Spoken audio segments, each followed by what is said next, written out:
भारत की राजनीति में नरेंद्र मोदी की राजनीति में जब से एंट्री हुई तब से एक तरीके से मोदी की सफलता इसी बात पर निर्भर रही कि विपक्ष उनको जितना ही ज़्यादा गालियां देता रहा, उनकी राजनीति उसी अनुपात में ऊपर चढ़ती गई। पर 2024 का चुनाव थोड़ा हटकर है। इसमें विपक्ष जैसे इतना सावधान है कि वो मोदी पर व्यक्तिगत अटैक करने से बच रहा है और यहीं पे मोदी की परेशानी बढ़ रही है। डब्ल्यू के इस अध्याय में आपका स्वागत है। आपसे अनुरोध है कि आप चैनल को सब्सक्राइब करें। हमें आने वाले 6 माह के अंदर अपने सब्सक्राइबर्स की संख्या को 25,000 तक पहुंचाना है और इसके लिए आपके सहयोग की जरूरत है। दरअसल नरेंद्र मोदी की राजनीति की सफलता का एक केंद्र यही भी है कि विपक्षों ने गालियां देता रहा, उन पर व्यक्तिगत आक्षेप करता रहा। इससे मोदी पब्लिक में इन बातों को उठाते रहे और पब्लिक सेंटीमेंट उभरता रहा जो मोदी के पक्ष में वोट देता रहा। इससे मोदी सत्ता में आते रहे। 2014 और 2019 का चुनाव यही कहता है, जब मोदी को व्यक्तिगत तौर पर कई प्रकार की गालियों से नवाजा गया, उनके ऊपर कई प्रकार के व्यक्तिगत हमले किए गए, यहाँ तक कि उनके माता पिता के बारे में भी बयानबाजी की गई। इससे पब्लिक में जो सेंटीमेंट उभरा उससे मोदी को एक सहानुभूति मिली और जो वोटों के तौर पर तब्दील हुई और वो लगातार 2014 और 2019 के केंद्र की सत्ता में काबिज हुई। पर इस बार जब मोदी ने ये घोषणा की कि उनकी भाजपा 370 और एनडीए 400 सीटों के पार जाएगा और जनवरी में जब अयोध्या में राम मंदिर की प्राण प्रतिष्ठा हुई, उस समय ये लगने लगा था कि मोदी ये लक्ष्य बहुत आसानी से हासिल कर लेंगे, क्योंकि विपक्ष तक दूर दूर तक कहीं कोई पता नहीं था। पर जैसे जैसे समय नज़दीक आता गया और 16 मार्च को जब चुनाव की घोषणा हुई तो चुनाव 7 चरणों में किए जाने की घोषणा हुई। 19 अप्रैल को चुनाव की शुरुआत होने के बाद मतदाताओं में जो उदासीनता देखी गई, उससे सबसे पहली घबराहट मोदी को ही दिखी।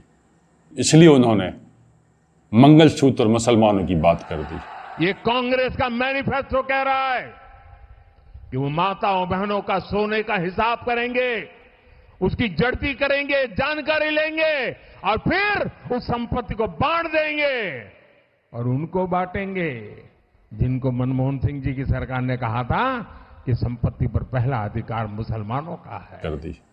मोदी को विश्वास था कि इससे विपक्ष उस पुरानी ट्रैक पर लौट जाएगा जब वो मोदी को व्यक्तिगत तौर पर गालियां देते थे, उन पर व्यक्तिगत हमले करते थे और इससे पब्लिक में मोदी के प्रति एक सहानुभूति फैक्टर उभरता था जो उनके सपोर्ट में वोट करता था।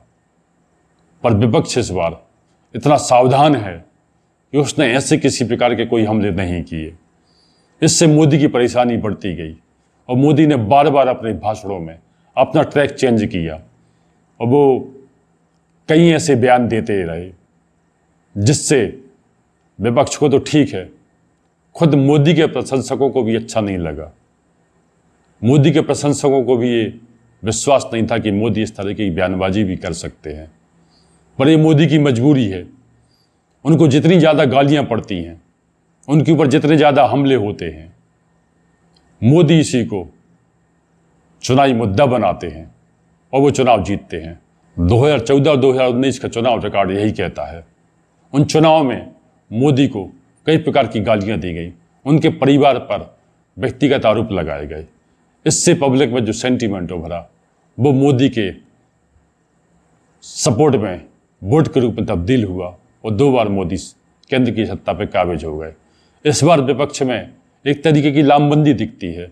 विपक्ष के किसी नेता ने मोदी पर कोई व्यक्तिगत गाली नहीं दी, कोई व्यक्तिगत आक्षेप नहीं किया। इससे मोदी बहुत परेशान है, बहुत हलाकान है। वो अपने भाषण में बार बार अपना ट्रैक चेंज कर रहे हैं। वो अपनी ट्रैक पर विपक्ष को लाना चाहते हैं और विपक्ष है कि जैसे इस बार ठान के बैठा है। आखिर उसके पास मोदी का 10 साल का अनुभव है।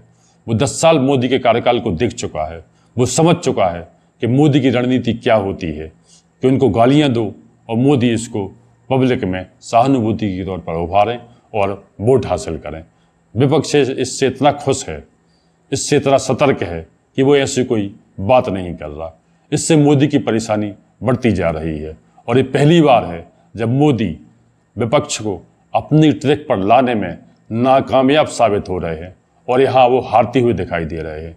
अब केंद्र की सत्ता पर कौन काबिज होता है ये तो 4 जून को पता चलेगा, पर पहली बार मोदी अपनी इस ट्रैक में हारते हुए नजर आ रहे हैं। तो आज के लिए इतना ही। आपसे अनुरोध है कि आप अपने विचारों से कमेंट बॉक्स में लिखकर हमें अवश्य अवगत कराएं।